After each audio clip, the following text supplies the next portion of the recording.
All right. Welcome, everyone, to the pre-show. Excited for yet another awesome week. I know many of you guys have this week off. I don't. So it's an interesting day. Couple of days of work. I got a day off tomorrow and another day off on Friday, so might see some more of me this week. Ooh la la. Yeah. Yeah. Do we have to in a comical in a comical turn of events, somebody used my email address to make an OnlyFans account, despite the fact that they had no way to actually validate that email. I just want to know. I want you to. I want you to share with the audience out there what name. What's your adult, your porn star sort of stage name? Yeah, apparently my my name is Bobby Bobbington. News to me. It's like 11. It was like 11 o'clock. McLeod and I had just finished chatting for the night, and I was getting into bed. My phone goes off, and it goes, you need to validate your account with OnlyFans. And it's like, you're like, hang on. I know I'm drunk, but I wasn't. That yeah. Like, I feel like that's new to me. Merry Christmas! I bought you an OnlyFans account. You just have to verify it. Yeah, so, I don't know how they planned on that working, but naturally, I didn't click the link in the email. I, go over to the site, request the, request a password recovery, and it works. And I'm like, oh shit. Like, spam. So not spam, actually legit. And then I was like, yeah, I'm just gonna go ahead and delete this account. Like, I don't know what they were planning, but like, that's, were they just hoping that I would just hit the link and call it a day? Like, maybe it's a new sort of marketing strategy. People like, what's this OnlyFans thing? And then they go to it and they're like, oh, actually, that's pretty cool. I think I'll carry on with this new sign up. Like, it's like, it's 11 o'clock, but I mean, I'm not that lonely. Come on. Yeah, so that was an interesting one. Hey, I've heard that OnlyFans isn't just for adult performers, by the way. I mean, I'm sure that's what Tumblr thought about their platform too, but yeah. when they removed the porn, they removed like what 90% of their traffic. Yeah. Why do we not have anywhere near enough traffic as we did before? Oh wait, yeah, we just axed 90% of our actual, member base. Apparently, there's an ad starting soon. Yay! Yeah, we need to sort out ads. Like, yeah, we need to. I did say this last week actually. Like, we should. But then again, it's been Christmas and all that kind of stuff. So we have, we've been kind of like. It's been family related and all that kind of stuff. We haven't really chatted too much between the last show and this show. Actually, we've done a bit. We've done a little bit. I haven't pressured you to sort of go into the guts of Twitch and play about with the settings for ads. Yeah, I need to take that and actually do it. Easier said than done, but needs to happen. And that the map behind you has just reminded me that I need to poke Greg about the map that about the one from the box. Yeah, that's hopefully. I mean, so one, I kind of feel like they need to deal with, like, it would be nice if they could send me another one, right? It would be nice if they could send me one that isn't folded, that's actually not folded and then just like curled up in a a tube, for example. But like, that's wishful thinking right there. But at the very least, I would like them to know that whatever they're using to actually print those maps, like whatever material they're using to print those maps on. It's a weird kind of like pseudo paper slash, like it doesn't feel quite like paper, right? It's very much a plastic. It's like a paper slash plastic polymer thing going on. Yeah. And honestly, if you try and heat that up to anywhere approaching where you'll actually, start to remove those those lines, the lines from all the folds, it just starts to shrivel straight away. Yeah. And the annoying thing is that I'm pretty certain that they've printed out a whole ton of those because they go into the steelbook. Yes. Of which I've got 2 of those now.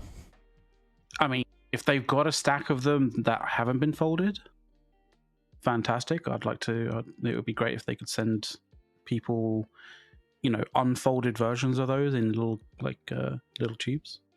Mm-hmm. But it's wishful thinking. Option 2 would be take the bigger map to a printer. And I mean, yeah. Well, either way, the frame that I bought to actually put that in is going to get filled with a map of New World in some way, shape, or form. So, it's just kind of like, which one is it going to be? Yeah, I've actually been debating. So one, I'm gonna pull something up that people haven't seen in a long time. Thinking about going back to this guy. Yes, yeah. If I go back to this guy, I got to deal with the small echo in my office. Not much, not nearly as bad as the when we started the show, and I was in the other apartment. But definitely something that I'll need some noise absorption for. See, the strange thing is, like, you're thinking of going back to the Blue Yeti, which is a condenser microphone, which basically means it's super sensitive, so it picks up everything. Mm-hmm. And then compared to what you're using right now on the stream, you're using your AKG headset, and that's a dynamic mic. Mm-hmm. So it's highly directional. Highly directional, less sensitive, so it needs to be closer. Mm-hmm. I went from my Rhodes NT USB, which is a USB condenser microphone, so it picks up basically anything and everything. And I've recently acquired and set up my new Shure microphone, which is an MV7X, which is the X being the XLR version. So it's just the XLR version. And that's a dynamic microphone. So I've gone from a condenser to a dynamic, and you seem to be going from a dynamic to a condenser. So it's weird. Yeah, I think my biggest thing is I'm trying to get away. There's a couple of things. One, I find that like my hands are constantly fiddling with the cord for the entire show, which is why like I'm constantly like leaning forward like this, is because like I'm slowly winding the cable into a nice coil for like the entire show. Okay. But the other thing is I'd like to go back to using my normal headset. These guys, the Corsair Virtuosos, which obviously we're not sponsored in any way by Corsair, but I can tell you I've done the research on headsets, and as far as headsets go, Corsair Virtuosos are probably the best headset on the market. I've tried SteelSeries and their new Arctis line and all that, but 100% I would back the Corsair Virtuosos in every instance. I think they're one of the most comfortable headsets out there. That said, like I have a dream that one day like I can talk with Corsair and tell them, hey, there's a certain number of things that you could put into a headset that would top out and be the best headset, 100%, hands down, no competition. If you took SteelSeries has the replaceable batteries, so you just spin the thing, take the cap off, take the battery off, swap it with the one in the charging, and then put the cap back on. That's easy, real simple. If they could make one that like pops in and out, where you like push up on the bottom and it like auto snaps out and just like hot swappable, that's even faster. That would be one thing that I would love, because I'm not a huge fan of like having to plug my headset in. I love the battery life on these, but I use them 14 to 16 hours a day because I work from home. So, you know, at some point in time, you got to get up and let them charge. You know, normally I get up for a half hour at lunch and let them charge, but you know. Yeah, in that kind of sense, you know, having a desk-mounted microphone is probably going to be a little bit better for you in that regard, because then you can swap to the Corsair Virtuosos, because you won't be needing the microphone as such. You'll just need, you know, the headphones, and they'll be fairly hands-free, and they don't really they don't affect the outbound quality of the show in any way. So absolutely. So, you know, the other nice thing is that on the Corsairs, you know, if it's showtime, I don't have to have this on here. I can just take it off, and does it just pull off? Oh, nice. Yeah, okay, just pops on and off. That's pretty cool. Yeah, it's a surprisingly, like, there's a surprising amount of functionality to it, and I really enjoy that headset. You know, I suggest, you know, I know that this is obviously late for Christmas at this point, but like if you're looking to get people a really nice Christmas gift and they're in the market for a headset, that would be the one that I would give them, 100%. Yeah, and if you're going via Amazon, you can always use one of our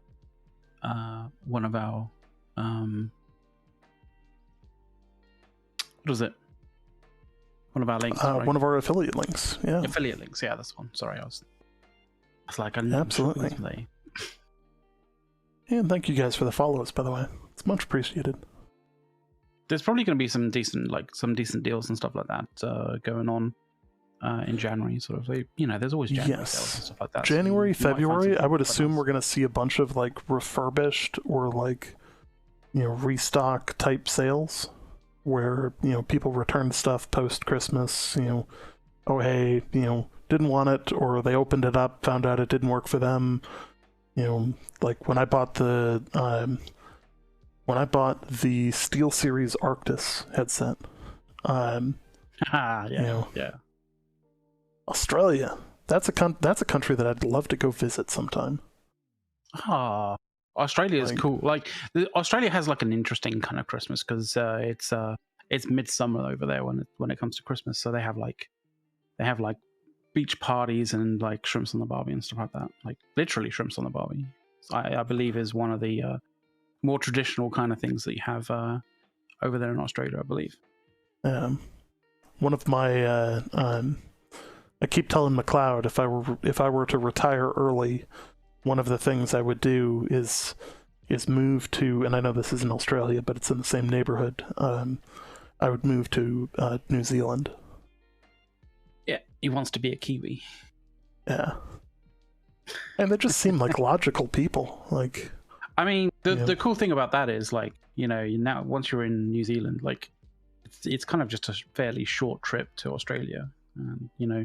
So you know, you can sit back and chill in New Zealand and like relax and not have the issues that you kind of have in Australia. Like, you know, I'm sure Australians know what I mean in that regard. But if you do want like the sort of like the excitement and adventure and, you know, sort of like craziness that is Australia, you can just like hop over. I've always been amazed by Australia's history, because they have the first easily documented case of man-made climate change due to the dingo fence. where one side of the fence obviously has the dingoes, the other side of the fence doesn't, or at least not in any large quantity. One, it's the largest fence on the planet by a long shot. Two, it's caused a massive ecological problem where on one side of the fence you have the dingoes, on the other side of the fence you have the kangaroos that don't have a natural predator other than the dingo. And they're protected by the fence. So that was always a funny one. And then Australia is also the only country to go to war against a bird. Oh, and lose it. Yeah. And lose. That's a classic one. That is yeah. I'm sure every Aussie. Funny. I'm sure every Aussie hates having that being brought up as such, but I'm fairly certain if America had a war against a certain sort of particular infestation of if you tried to get rid of rats from New York, that would never happen, man. Even if you actually officially declared war on rats in New York, you wouldn't get rid of the rats in New York. It's just no chance. Oh yeah. I've actually got I've got a long lost cousin who lives in Perth. I think that's the western side, southwest on the island, or southwest on the continent. Yeah. Can't really call it an island. It's definitely a continent. It's massive. It's very west. Yeah, Perth is very west. To the point where it might as well. I think some Aussies can almost consider it to be a different country because it's so far away from Sydney. And so if I remember right, Australia is basically a rim. The internal of the country is basically all wilderness and very little town, and then the outer 30 miles is all where pretty much everyone lives. There's some places in the sort of mainland kind of middle area-ish, but more north middle kind of thing. But that place is just fucking hot, and if it's not hot, it's just hot and wet. It's one or the two, unless it's on fire, in which case it's on fire. Because Australia has had issue with that somewhat recently. Remember when 2020? Remember when that was supposed to be the wildfire of all wildfires, and it was supposed to be the capstone thing for 2020 that was no disaster will beat this, and now it's a footnote on 2020.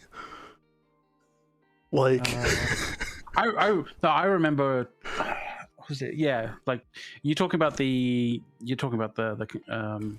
Californian stuff, right?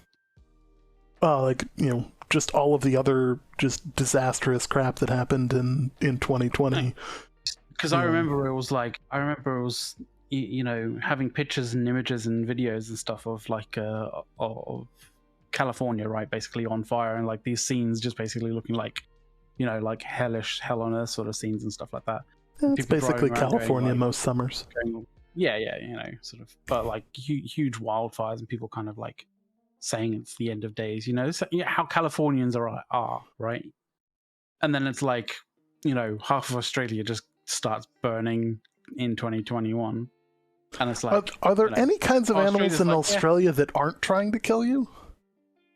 Like, I mean, like, not all of them can, obviously, but like, they would if they could.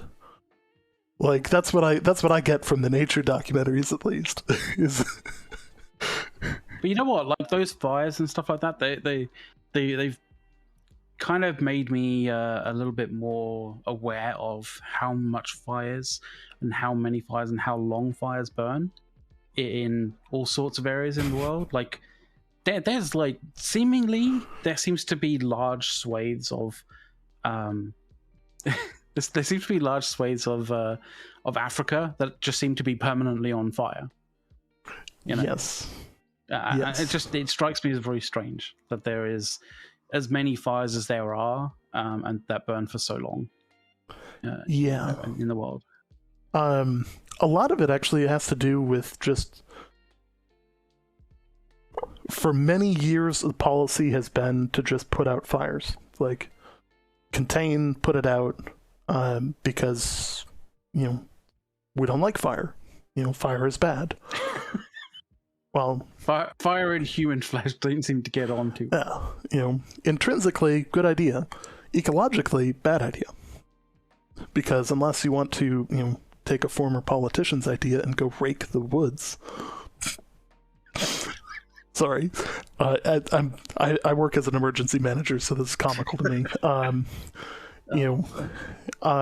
You have to clear the underbrush every once in a while, and the normal, healthy way for forests to do that is wildfires.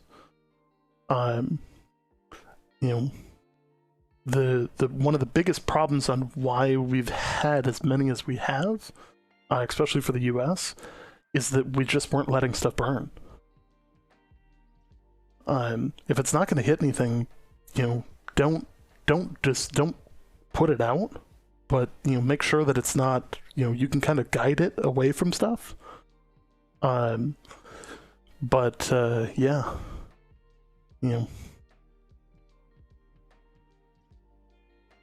I mean, they're finally going to listen to the Aboriginal elders. That's finally, yeah. I really, really hope that is actually going to happen, because I can only see that as being a win, to be completely honest. Yeah. Well, and that's the other thing, is most people don't understand the difference in between, setting up a proper urban wilderness interface.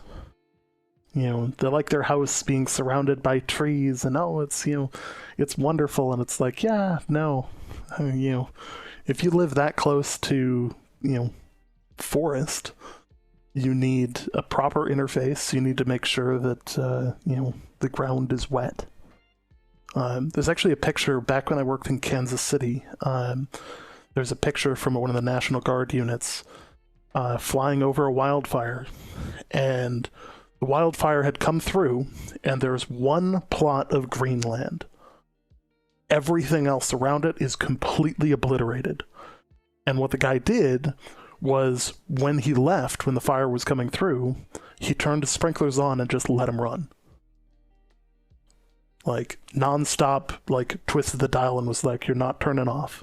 Now, that's obviously not a possibility in California, where they've got massive drought problems and all that, but, in Kansas, where you can get easily accessible well water, that right there is a solid way of making sure nothing burns, because it's all soaked with, so much water that it can't burn.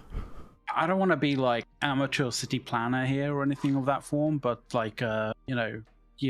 California lives right next, it's got a coastline, and a big fucking coastline. Have they not heard of water desalination plants? Can they not pipe the Pacific on top of their land, essentially? You would think so. One of the problems actually with that is the salt afterwards.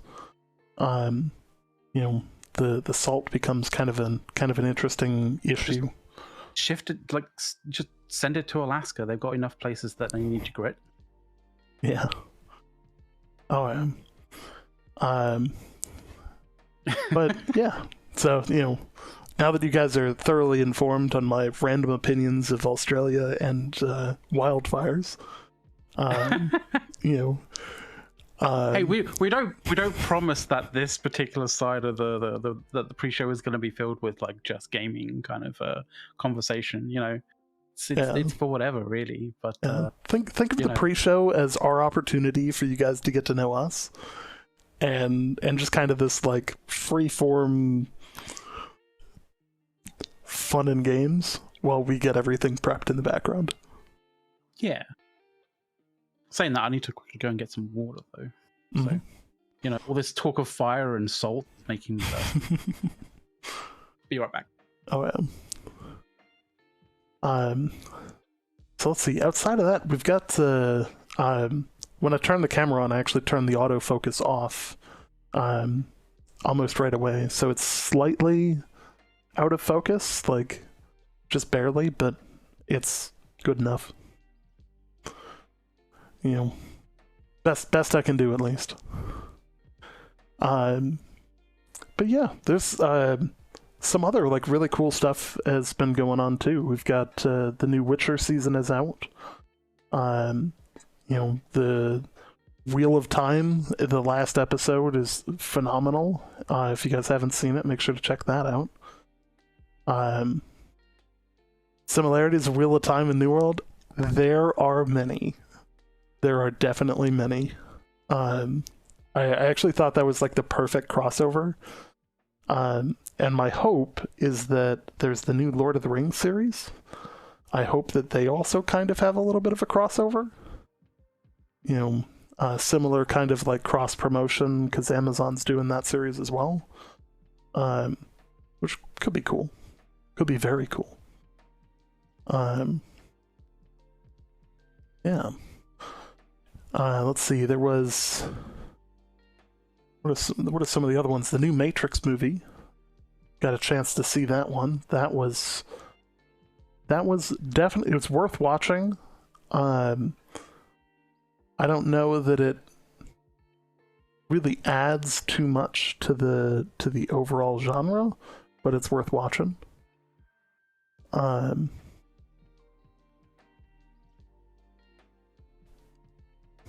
Let's see.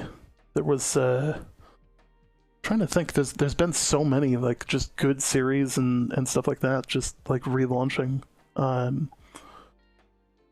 You know, I know my guilty pleasure comedy just released its second season, Emily in Paris, which is comical as hell. It was rated as Netflix's #1 comedy. Which, if you guys haven't seen that, like, I know it's a strange recommendation to get from a guy, but it's actually worth watching. It's quite funny. The new Matrix definitely does open it up for kind of a new series and a new couple of movies. I just don't know where they're gonna go from there.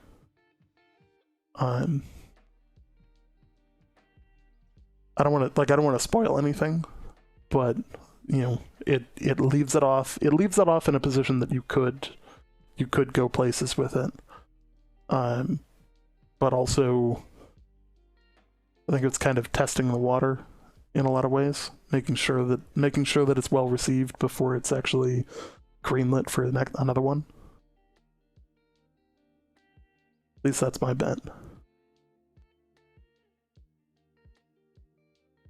Nice. Very nice.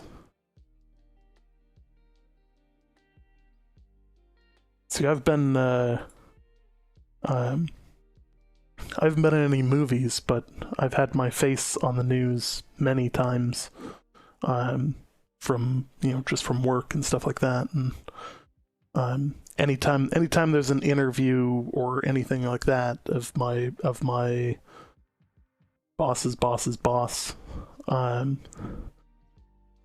generally speaking, I'm somewhere in the background.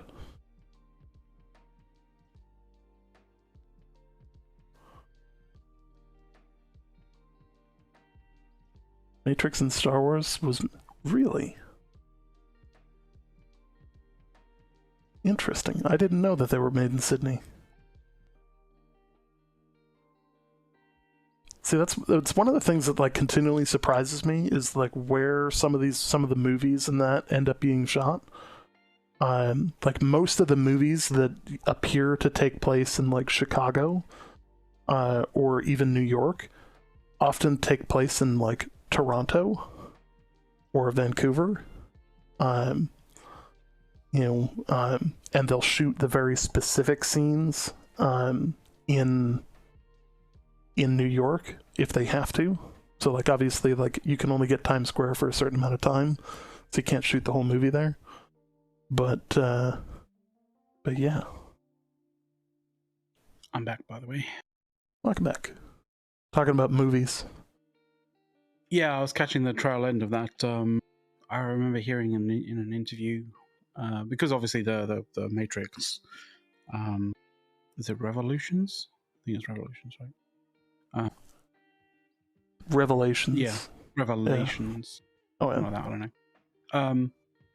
Yeah, they are doing interviews with, obviously with Keanu Reeves and all that kind of jazz. But yeah, he made mention about the fact that he enjoyed like traveling to Australia to film The Matrix, and I was like, wait, they did it in Australia? What? There's a surprising number of Hollywood actors from Australia too. Like, No, just surely thinking not. about it, like, Yeah, of course. you know, Hemsworth and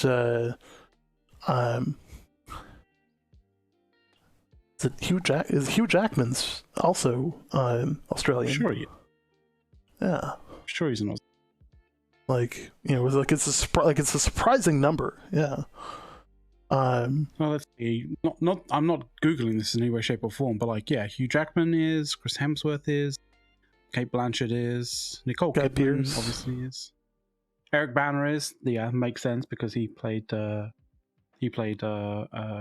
in the film Chopper. Thankfully, they didn't get somebody who wasn't Australian in to play Chopper because I don't think anybody Heath not Ledger? from Australia would have been able to figure that one out. Yeah, Heath Ledger is. Wow. Russell Crowe is, obviously. Oh, Russell Crowe too? What, really? Hugo Weaving is. Margot Robbie? Mm-hmm. Simon Baker? Wow, you guys are stacking the bench over there. Playing a blinder. I think it's the English. It's the combination of the English accent. Like, it's not like a true English accent, but it's like a rugged, like half American, half English mix that has more of like a natural voice that kind of crosses across more barriers. Like, you know, from a dialect type situation. Like, I think that's actually really cool. I think the thing is, like, you guys use us over there in America, over there in Hollywood. You guys use us English as the baddies. That's the Germans. But every so often you want like you want somebody. Yeah, if it's not the Germans, then it's us. It's the sophisticated baddies that we use the English for. Yeah, you guys love using us as some kind of like evil geniuses or something like that. Mm-hmm.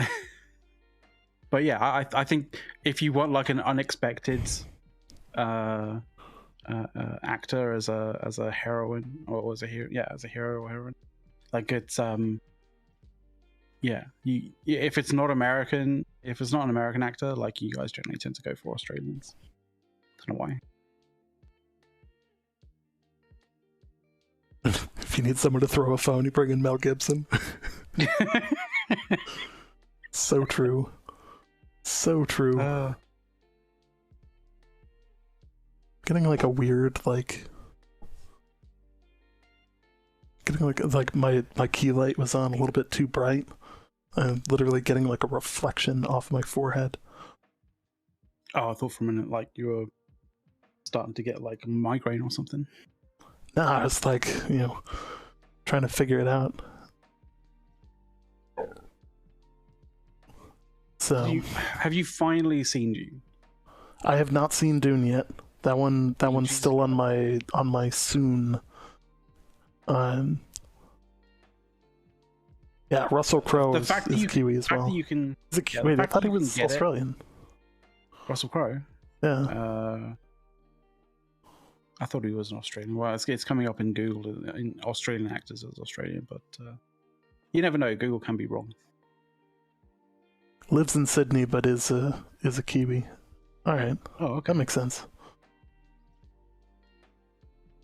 See, the problem here is that, like, from this far away, like from the US, like if you ask somebody how big Australia is, they've only ever seen it on a map. so it doesn't like contextualize as big of a continent as it actually is. So like we just assume that like they're right next to each other on the thing, but like it's actually a significant difference between like New Zealand and Australia. Oh yeah.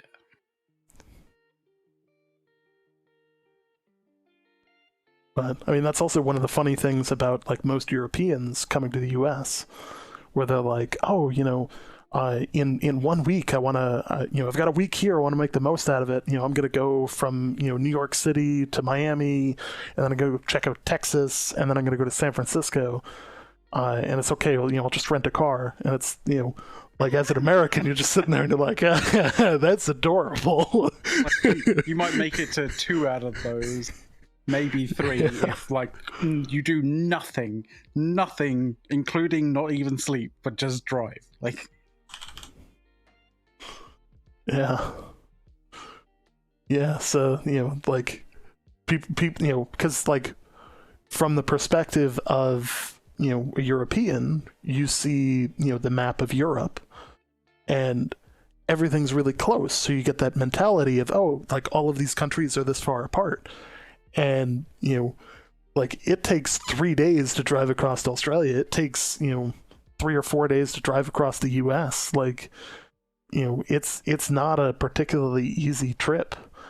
And you could spend 6 hours and still be in the same state. I remember taking a 9-hour drive down the coast of California. And we didn't start in a different state either. And like you say that to like somebody who lives in Germany, and they're like, I could be in Spain by then. Hey, Bear, like, I'm just gonna cross like 4 different countries in like the space that it takes for you to, cross like 3 states. Like, yeah. So like people get really confused when it's like, oh, like it's just California. Like there's no real difference between like San Diego and LA. And it's like, that's several hundred miles. Like, oh, I'm sure you guys have an equivalent to Area 51. If not, your government is hiding it better than we hide ours. Just hide it in the middle of absolutely nowhere. Yeah. We're actually notoriously bad at hiding our secret stuff. Like almost everybody knows, Area 51. They know. I already know what you're doing. Like you're playing I'm like, oh, you found us. Oh, you figured us out. Oh, yeah, that kind of thing. Like, yeah, I know you government types. Yeah, you are a government type. But people, everybody knows Cheyenne Mountain. Everybody knows, Mount Weather.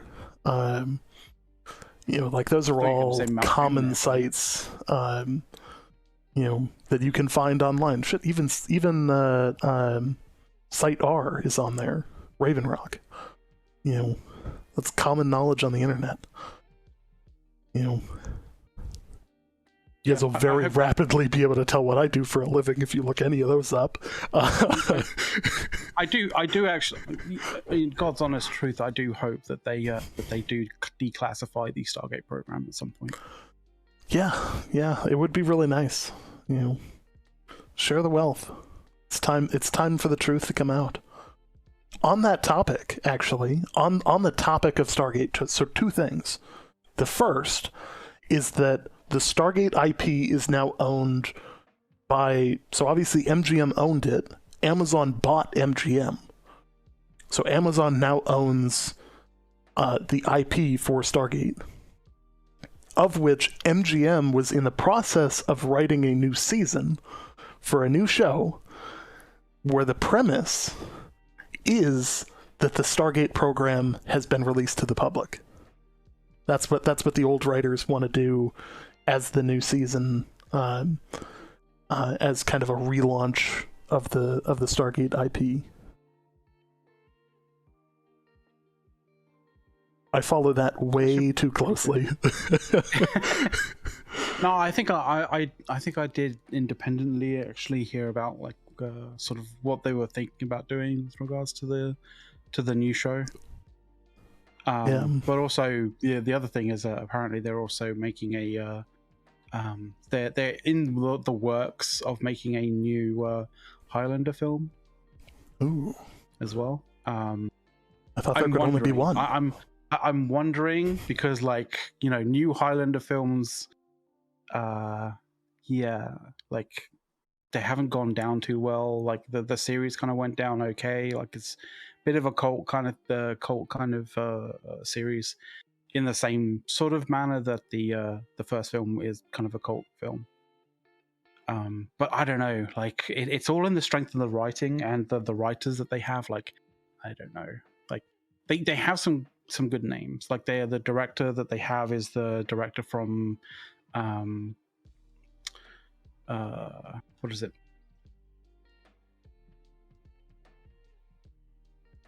Keanu Reeves is like more recent ventures. It's me.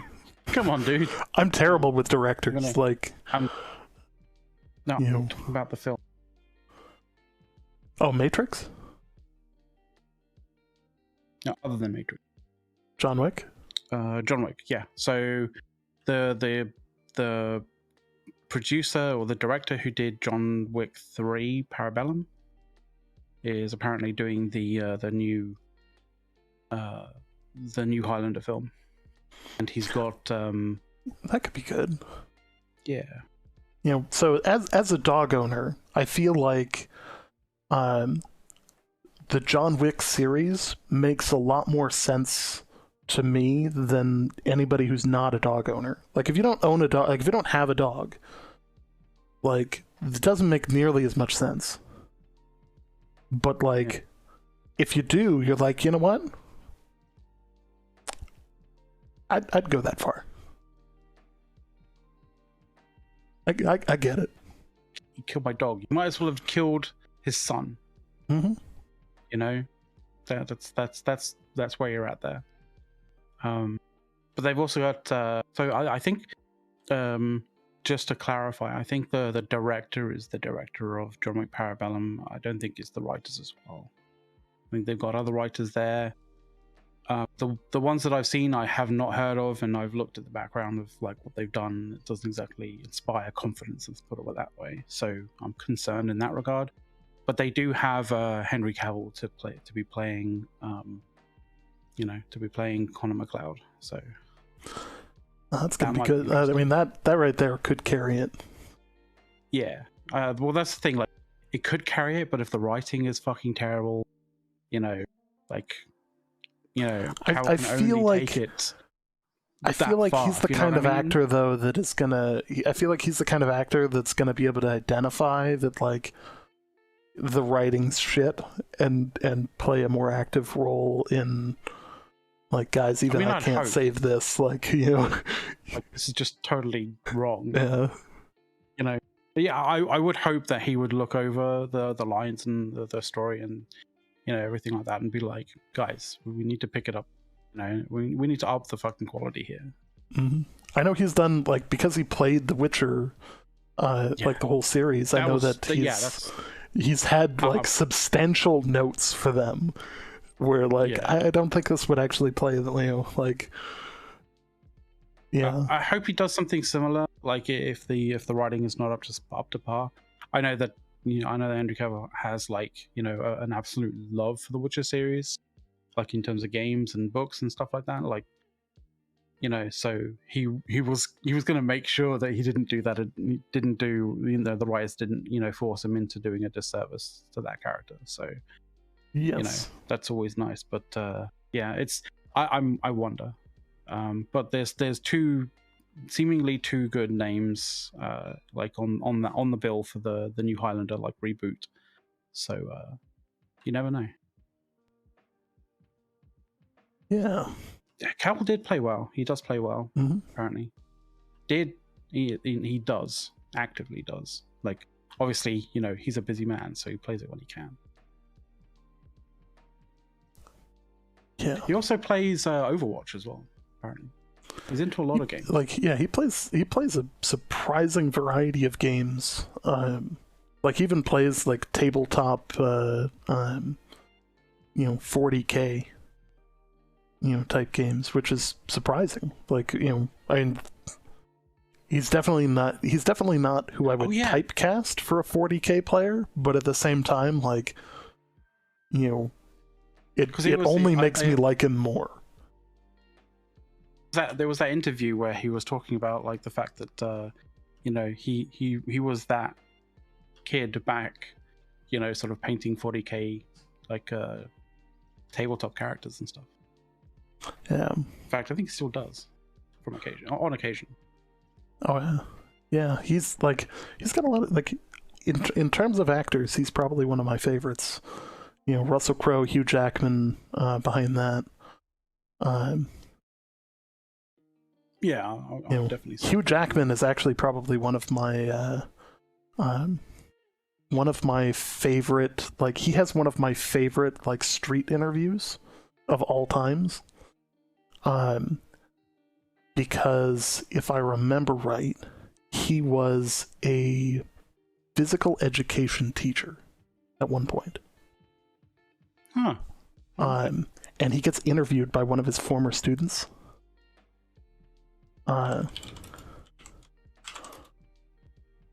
Interesting. I'll pull up the interview here.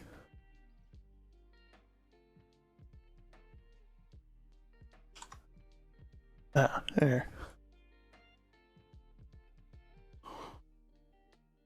Apologies if this is loud.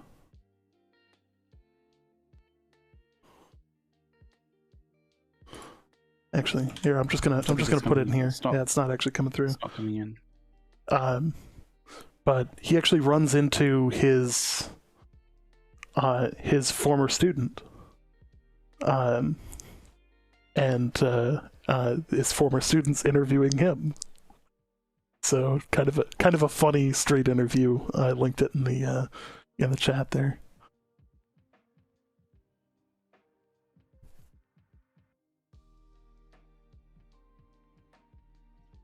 What time does the show start? In about 15 minutes is when we start our actual showtime. The whole fake feud between Hugh Jackman and Ryan Reynolds is just hilarious. Yes. I fucking love that so much.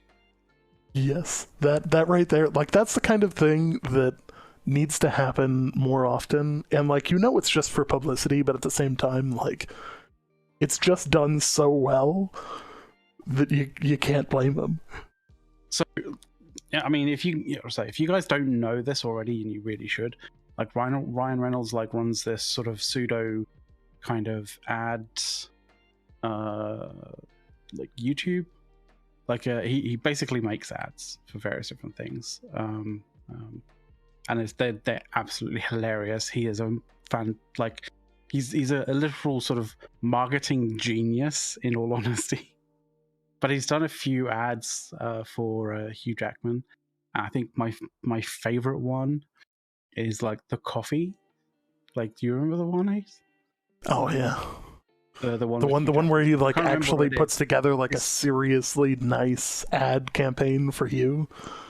No, it's the one. It's the one where he wakes up, like Hugh Jackman wakes up, and he's basically the most, the most angry, person in the entire world, until he actually has this coffee, and then he settles into the nice person that everybody knows him to be.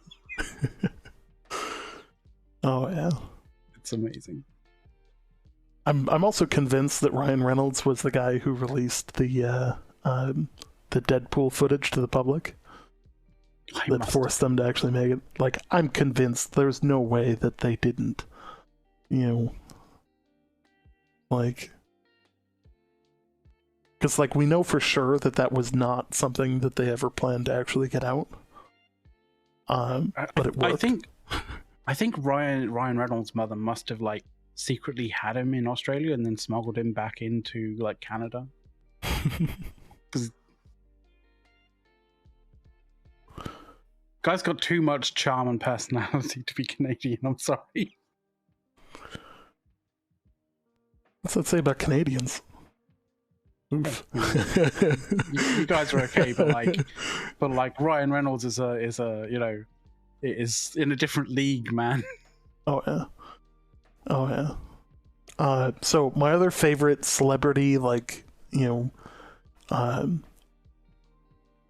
nemesis group, or like nemesis pairing, is Jimmy Kimmel and Matt Damon. That's another like truly comical one. I don't think I've seen enough Kimmel to know it, but like, really, like rando pseudo feud between the two. I don't think I've ever seen that. It must be America. That must be an America only thing. Norm Macdonald was Canadian, and he had a lot of charm. I didn't even know he was sick. Oh. Yeah. For those that don't know, that's a reference.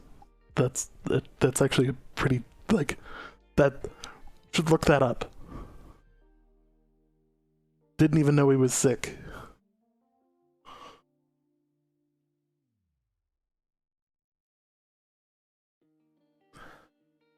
I think one of the actors that I kind of almost miss the most, and it's a weird one, you wouldn't expect it from me kind of thing, is Lloyd Bridges. Lloyd Bridges. That's a name I haven't heard in a while. A super funny dude. Like, I can honestly, it sounds ridiculous, but like I could literally watch like Hot Shots and Hot Shots Part 2 like over and over and over and over again. Like, guy plays the absolute hell out of that character. Just absolutely. You know. Yeah, the one I miss obviously would be, hands down Robin Williams, 100%. Like, oh yeah, Robin Williams, fantastic. Made it like I watched like some of his like more recent films, and he made even relatively bad movies better just by being in them. Like, I mean, the quintessential Peter Pan film, like, I don't care if they try remake it. I don't care if it goes down an absolute storm. Like, in my head, there is only one Robin Hood film, and it's Hook. Yes. It's just no one else is going to play Peter Pan. Fuck my God. Like all of his roles are super hard to get. Just went on a fucking weird ass tangent there. I don't know why I was saying what I was saying. Like sorry. Will Smith tried to replay the genie, and there's no, you can't replace Robin Williams. Like, he tried, and it wasn't a bad movie, but like it wasn't the same. Yeah. Sorry, what I meant to say was Peter Pan, not Robin Hood. I don't know why I went on a weird ass tangent. My brain just decided to like short circuit and go, oh, you Robin Williams, Robin Hood for some reason. Why? Fuck it. Yeah, like his whole career, just awesome stuff. And like I can't name a bad movie that he's in. Alan Rickman was Snape. Stand-up comedian as well. Men in Tights was another great movie. Too true. It's probably that one movie. Oh yeah, 1 hour photo. Yes. Yeah, that's like, yeah. Here's the thing. That shows like, how we can play creepiness. Like. Yeah, it showed that his spectrum for acting was more than just comedy, drama. It also extended well into the super creepy, scary stuff. Like, that was almost too well done in terms of like playing the creepy dude. Saying that, I still need to, and I remember I earmarked this and be like, oh, I didn't see it, but I need to see it when I can get my hands on it. But like, I still need to actually watch Number 23. Do you remember that film? It's the one with Jim Carrey in it, I believe. Number 23.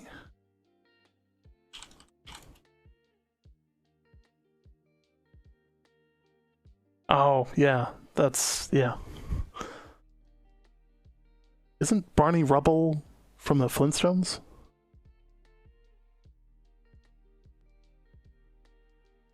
Or am I losing my mind? That said, like, back in the 90s when they actually made the Flintstones movie, that was actually not bad at the time. It was like the Super Mario Bros. Movie as well. Like, by today's standards, terrible movie. But, like, at the time, actually not bad. You know, does not hold up with, you know, CGI and, you know, costume design of the 2020s at this point. Whoever got the costume design sort of like role on the Flintstones was fucked. It's like, you're not going to be going up and winning, you know, going up to sort of accept an Oscar on that one, unfortunately. Yeah. That's the kind of movie that has like a costume designer you do almost entirely as a way to pay the bills. So we're hiring interns for this. Yeah. Because, you know, they don't actually cost money. Yeah. They'll do it for the they'll do it for the work experience. Mm-hmm. Great movie to get some experience on.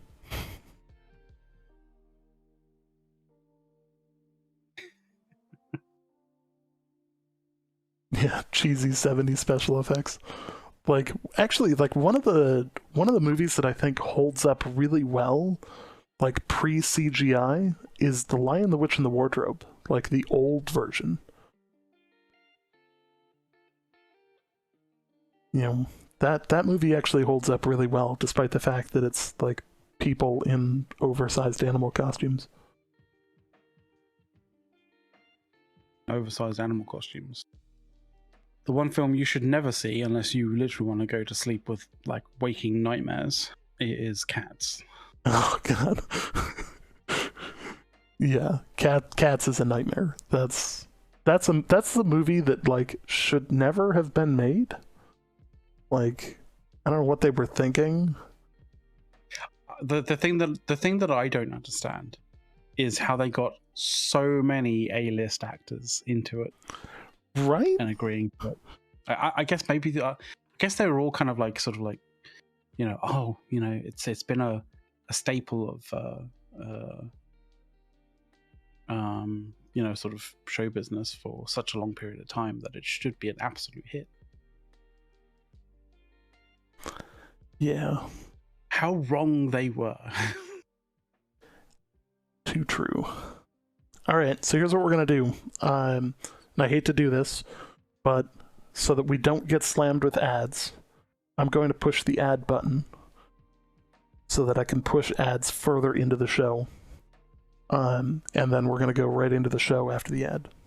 So, thank you guys. We're going to start the show, and we'll see you in just a couple of minutes as I drift out of focus for no reason with my autofocus off.